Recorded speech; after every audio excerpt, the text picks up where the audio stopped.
Welcome to Not Milk Never Milk. Subscribe if you're lactose intolerant. You start by opening Google Earth Pro and zoom directly to the area you need. Turn on the historical imagery clock. This is essential because clouds are removed by selecting different dates. You should set your export size now so the program renders at the best resolution. Once done, note the visible imagery date and any cloud cover. Make sure your cache is reasonably clear so images load fresh. This reduces artifacts when you switch dates and compare frames.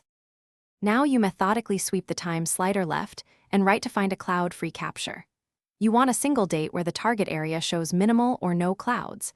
This is why you compare adjacent dates visually. Once you find a clear frame, zoom and pan slightly to force tile reload, because sometimes cached tiles still show clouds. Make sure shadows and angles match your needs.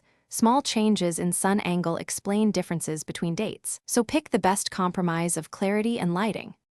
With a clear date selected, export the view via File Save Image, choosing your custom resolution and removing overlays you don't want.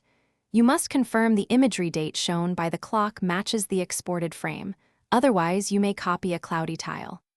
After export, inspect the file at full size for residual clouds or seams.